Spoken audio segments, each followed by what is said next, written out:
పాడు చేసుకుంటూ మూర్ఖులుగా అజ్ఞానులుగా బ్రతుకుతున్న ఈ రోజుల్లో ఇప్పటికి ఇటువంటి సభలు పెట్టి వేయి ప్రయాసలు పడి ఇంత విలువైన మాటలు చెప్తున్నా తమ కుటుంబాన్ని ఎలాగ విడిచిపెట్టి గాలి విడిచిపెట్టి తిరుగుతున్న వ్యక్తులు ఎవరున్నారు ప్రభా?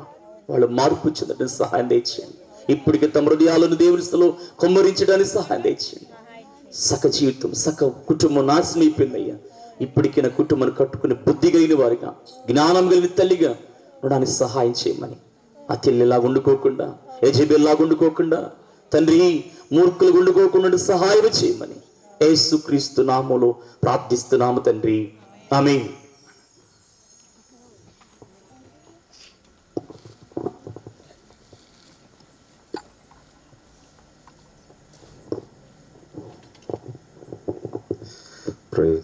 ప్రైజ్ లార్డ్, హల్లెలూయా. కొంచెం గట్టిగా చెప్దామా? మా రావటానికి ఆలస్యం కాత్రం మన క్రైస్తవుల్లో ఎప్పుడు పోతుందో. హల్లెలూయా. దేవుని నామానికి స్తోత్రము కలుగును గాక. హల్లెలూయా. మరి ఇంతవరకు చక్కటి మాటలు తన దాసుల ద్వారా దేవుడు మనకు అందించి ఉన్నాడు. అందును బట్టి దేవాది దేవునికే మహిమ కలుగును గాక. చక్కని మాటలు అందించిన దైవ సేవకులకి మనందరి తరపున హృదయపూర్వక వందనాలు తెలియపరుస్తూ ఉన్నాం. ఒకసారి అందరం లేచి నుంచుందాం. దాదాపు చాలాసేపు నుంచి కూర్చున్నారు. కొంతమంది పడుకొని ఉన్నారు కూడా. అందరం చప్పులు కూడా ఒక్కొచ్చిన పాడుకుందాం. ఒక్కొచ్చిన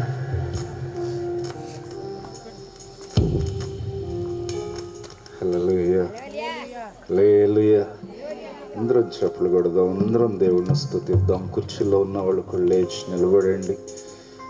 కొంచెం ఏమన్నా ఒక అరగంట సేపు ఓర్చుకున్నట్లు, అయ్యా కొంచెం కాళ్ళు పట్టేసినాయి అంటే కొంచెం అటు ఇటు తిరగచ్చు.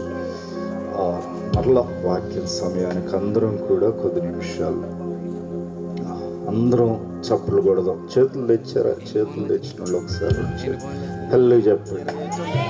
నిజంగా నాకు అప్పుడప్పుడు అనిపిస్తుంది, తలకాయ ఒక్కటి వచ్చి మిగతాయి అన్నీ కూడా పక్కన పెట్టగలిగితే, మిగతాయి పక్కన పెట్టేసి వచ్చేస్తాం కదా మొయ్యలేక. హల్లెలూయా. తర్వాత పొట్ట ఉండాలి తినడానికి. హల్లెలూయా. సరే, ఏది ఏమైనా అందరం చెప్పులు కొడుతూ పడదాం. కొండలలో, లోయలలో, అడవులలో, ఎడారులలో, కొండలలో, లోయలలో, అడవులలో, ఎడారులలో నన్ను గమనించి. అందరూ చెప్పండి. వచ్చిన వాళ్ళంతా పాడదామా? నన్ను స్వరాలు రావట్లేదు. మైరు సమయంలో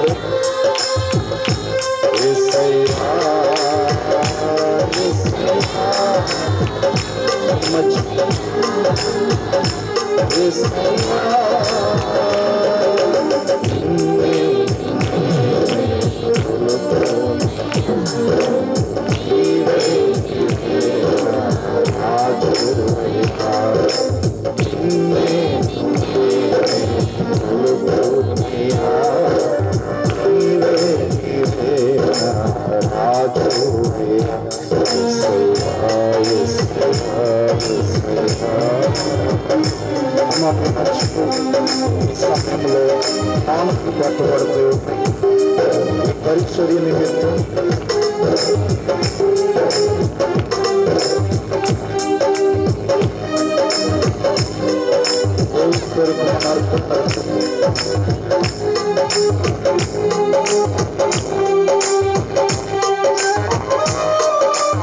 బలమైన పరిచర్య జరుగుతూ ఉంది. విస్తారము